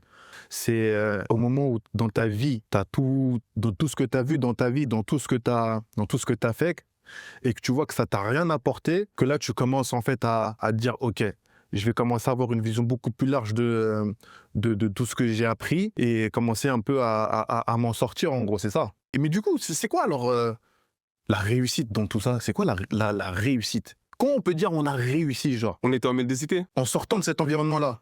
Après, c'est propre à chacun, la question, c'est pas de règle générale. Mais certains qui... Mais pourquoi je te dis ça? Parce que on nous a donné une trajectoire à suivre, nous, pour la réussite, genre, tu vois. Donc, c'est qu'il y a forcément un modèle de réussite. Ça a plusieurs. Le modèle, entre guillemets, général de réussite, c'est bon. T'es marié, t'as des enfants, t'as une maison que t'as achetée sur crédit, que t'as une shop que t'as achetée sur crédit, et qu'en gros, tu t'es coincé pendant 25, 30, 40 ans pour payer ton crédit, etc. Là, comme ça que t'as réussi, tu vois. Moi, j'ai jamais vu ça comme la réussite, moi. T'as un taf qui te permet de vivre, là, tu vas en vacances 1 ou 2 fois par envie. Tu remplis ton frigo, etc. T'emmènes tes enfants à l'école, tu les récupères, un délire comme ça, quoi. J'ai jamais vu ça comme un modèle de réussite, moi. Et je pense que ça, c'est une routine. Et là, le problème, c'est qu'en fait, on nous a vendu une image, et de là où... Et je pense que c'est représentatif des jeunes qui cherchent un moyen entre guillemets de fuite parallèle à ce qu'on leur a proposé. Parce que ce qu'on nous a proposé, nous, ça ne nous parle pas, frère. Qu'est-ce que tu me parles d'aller travailler du matin au soir pour un salaire qui va me faire que, comme je suis obligé de faire un crédit, et la parade dont je rêve, etc., etc. Mais non, frère.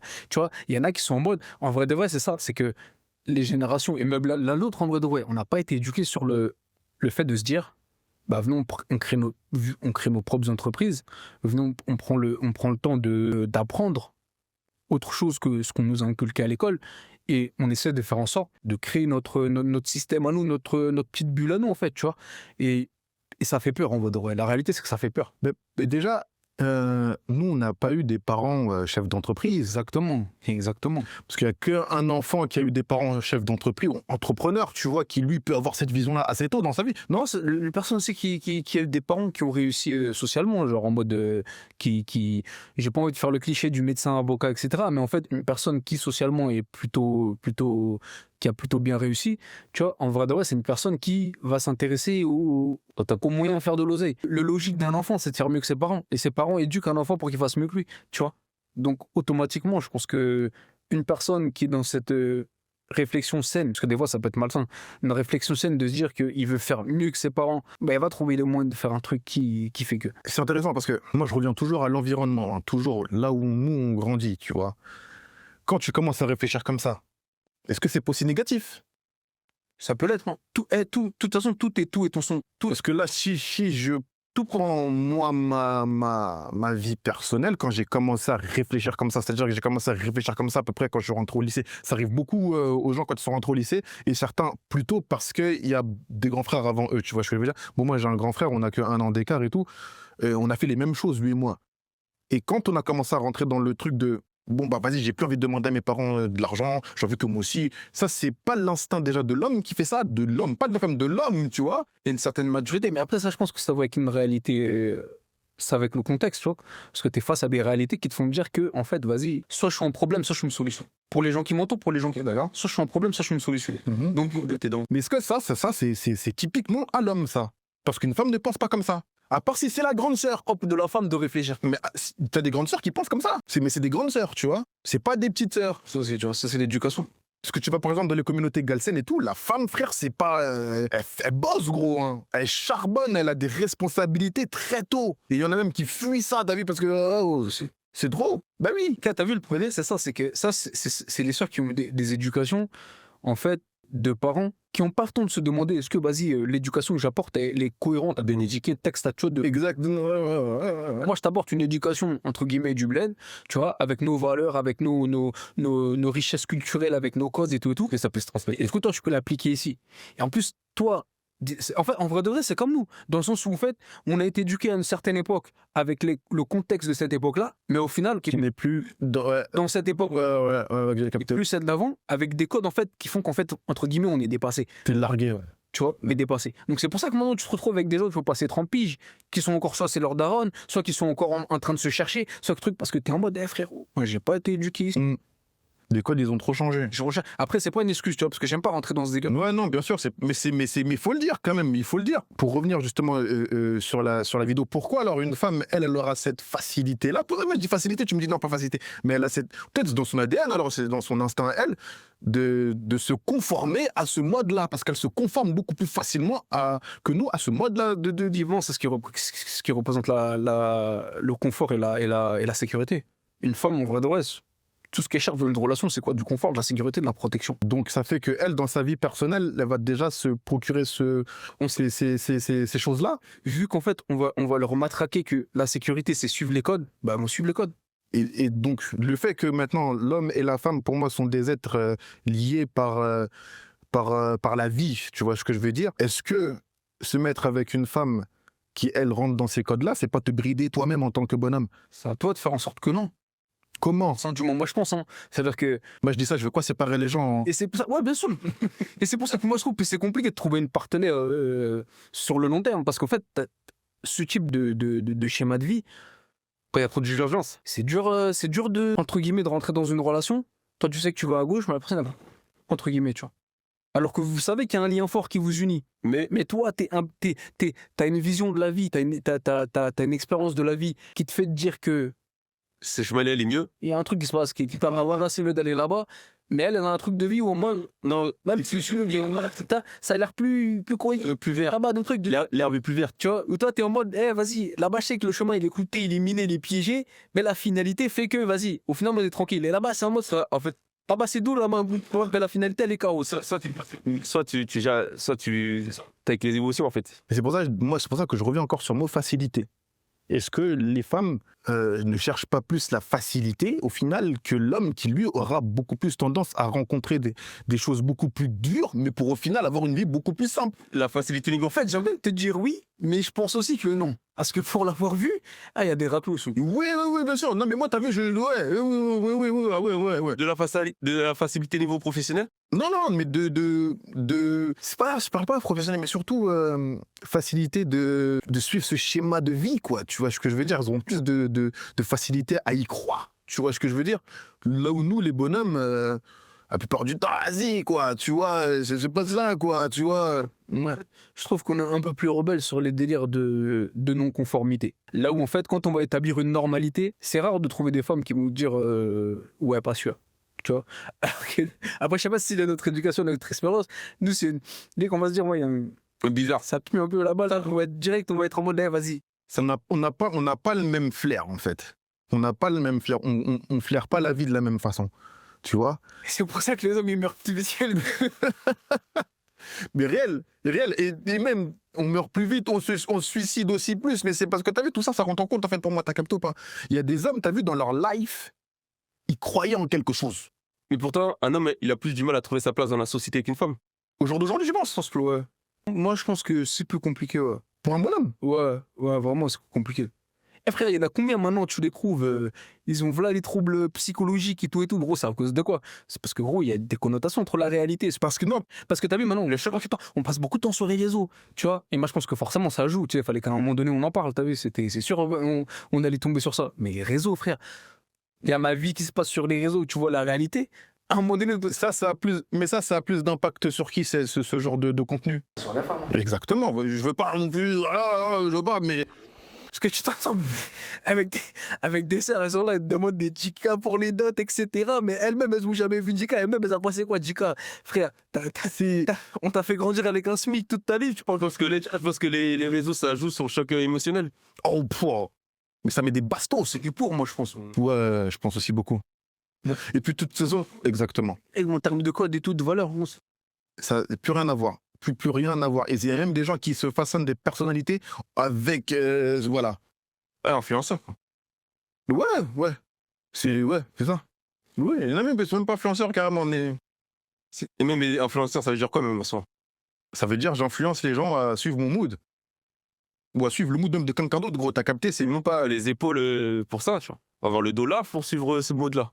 Mais il faut même pas suivre en fait, t'as capté? Faut même pas suivre. Le truc du néo en mode tu connais rien, tu sais rien, t'as rien fait, mais tu te pointes devant une caméra et tu dis A, B, C, D, par je ne sais quelle magie, les mecs qui proposent des fois les contenus les plus KO, les plus dingues, frère, c'est eux qui marchent le mieux. Mais pourquoi? Parce que ça choque, gros. Pour moi, parce qu'ils sont dans le choc, ils essaient de te choquer. Et t'as vu, au début, ça part d'un délire en mode, comme tu dis, c'est choc, jusqu'à ce que ça finisse dans un truc un peu normal. Normal, ouais.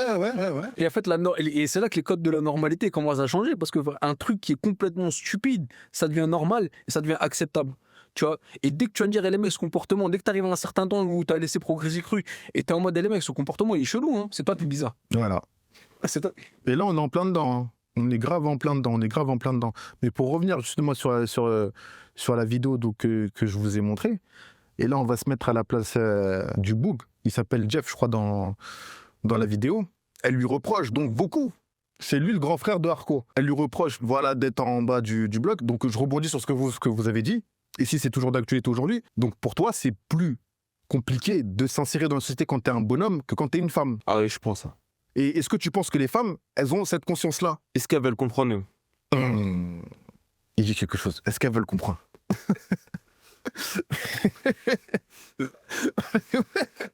C'est vrai parce que tu peux tomber sur des boucs qui vont essayer d'expliquer, mais t'as vu, là, la mode... T'as des coups tous les jours à 7h du matin, ils attendent l'appel de l'agence de l'intérim. T'as des coups, je les ai 200. Gros, c'est réel. Moi, j'en utilise encore moi. Je crois que grâce à Dieu, il a pu trouver un truc. Mais le temps qu'il a mis pour trouver quelque chose, c'est une dinguerie. Et t'as vu, au début, quand t'es hors de ça, tu peux te dire, vas-y, les gens se trouvent des excuses, c'est pas vrai. Des fois, tu te dis, limite, c'est institutionnaliser le fait que, vas-y, ça sent galère comme ça. C'est ça? Ah, ou comme ça? Moi, je pense que oui. Hein. Aujourd'hui, je pense que ouais. Hein. Pour des tafs de merde, hein. De merde, il n'y a pas de sous-métier, tu vois. Mais pour des tafs, genre en mode. Accessible à tous, normalement. Une qualification, et tout. Pas besoin d'avoir bac d'S3 et tout ça. T'acquiers les connaissances essentielles à la tâche au bout de quelques semaines, à peine, si ce n'est quelques jours. Eh, frère, non, ton profil m'intéresse pas. Ouais, non, toi. Limite, il te faut que tu aies une expérience de 5. De baiser. Livrer des fruits, on va te demander une expérience dedans. Tu te fous de la gueule de qui? J'ai le permis, frérot. On te demande, j'ai besoin d'une expérience. Comment tu veux que le jeune qui veut s'en sortir, comment tu veux qu'un jeune qui veut s'en sortir, il se braque pas au final contre le système? Ils se disent, on se fout de moi là, quoi. Tu me demandes une expérience alors que ton truc, c'est balourd. Et c'est... En fait, t'as ce truc en mode où toi, t'es touché dans ton ego. En mode, comment ça, on me refoule pour des tafs qui sont basiques. Mais qu'est-ce qui me reste à moi comme option, en fait, hein? C'est quoi, je vais compter sur le RSA ou je sais pas quoi? T'as quand même suffisamment d'amour-propre pour te dire que tu veux pas être celui qui a besoin d'être assisté. Mais t'as envie d'être celui qui propose des solutions. Tu vois. Réel. Et du coup, vas-y, j'ai l'impression que limite, ça émascule les gens, les hommes. Mais c'est ça, mais c'est les hommes, on essaye de les émasculer à fond. Et ça a commencé depuis bien longtemps au final. C'est pour ça que ce passage était intéressant. C'est qu'en fait, il y a des problématiques qui n'ont toujours pas été réglées pour les mêmes types de gens. Mais moi, j'ai pas envie de me dire que de me contenter du fait que, vas-y, voilà, tu vois. Moi, je pars du principe où à un moment donné, on a tous le bras de jambes, on a tous la possibilité d'apprendre. Il faut juste se mettre un coup de pied ou derrière et se dire que, vas-y, frère. Et un truc qui me fait kiffer, je vais faire en sorte d'apprendre, de professionnaliser, d'en faire quelque chose. Tu vois, on peut pas juste se dire, c'est la faute d'eux, c'est la faute d'eux, c'est la faute d'eux. C'est vrai qu'on a mis des bâtons dans les roues, c'est réel, tu vois. Non, moi, je veux pas dire que c'est de la faute d'eux, mais moi, je veux juste être à un moment donné dans le réel de me dire, je vis dans une société qui me propose on va dire, des solutions, quoi, tu vois. Parce que maintenant, t'as vu, en vrai de vrai, c'est capitalisme à fond. Ça veut dire que s'il y a un move qui est fait du côté du gouvernement, du système, c'est que ce move-là va leur rapporter quelque chose derrière. Tu vois. C'est pas pour le peuple. Donc, quand tu dis prendre, se bouger le cul, est-ce que, et ça c'est la dernière question que je vais vous poser, est-ce que notre avenir à nous, au final, il est ailleurs? Notre bonheur, entre guillemets aussi, tu vois, est-ce qu'il n'est pas ailleurs? Sous les conditions. Et c'est lesquels? Toi, la cité, ça rend heureux. T'es fou, quoi.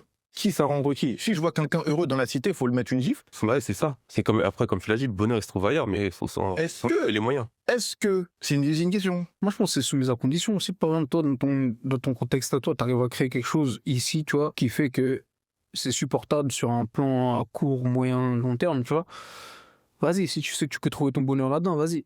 Mais si tu sais que tu as des opportunités beaucoup plus intéressantes en allant ailleurs, fonce, hein, faut pas le. Parce qu'il y a quand même une cassure, tu vois. Il y a une grosse cassure, tu vois, dans les rapports humains, il y a une grosse cassure au jour d'aujourd'hui. Il y a des gens même avec qui tu as grandi aujourd'hui, vous comprenez plus du tout. Tu vois ce que je veux dire ou pas? On n'est pas amenés à tous. Et nous, limite, je nous vois comme des miraculés, gros. Parce que des miracles grandis, c'est qu'on est nos personnalités. On continue à. On avait quand même, frère, ouais, gros, ça fait plus de 20 biches, on traîne ensemble.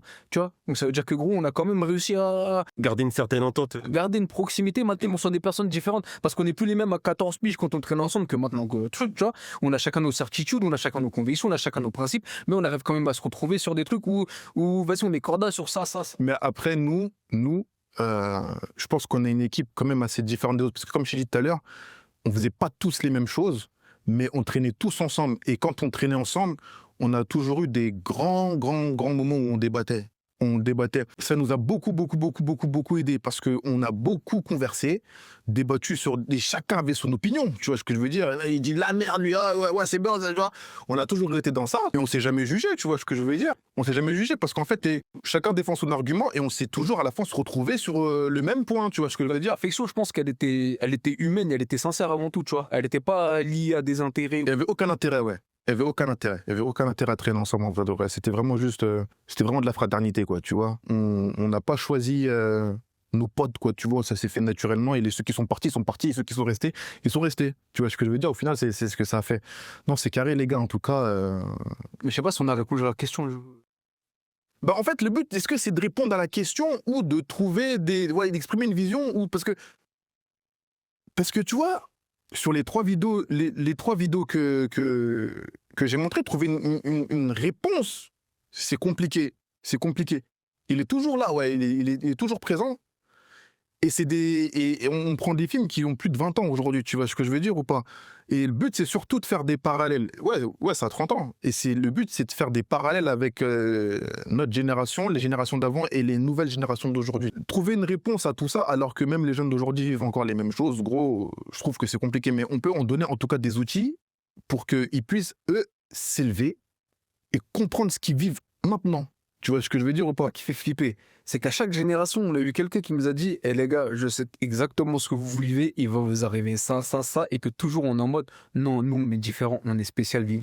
On est différents et tu montes et tu reviens exactement moi-même. Et c'est pareil. Et toi, tu te retrouves dans la même position où tu dis un petit peu faites gaffe, là, j'ai été là, c'est fait chier. C'est pour ça, c'est intéressant de discuter sur ça, tu vois. On va voir si dans la cité, ça devait skier tout ça.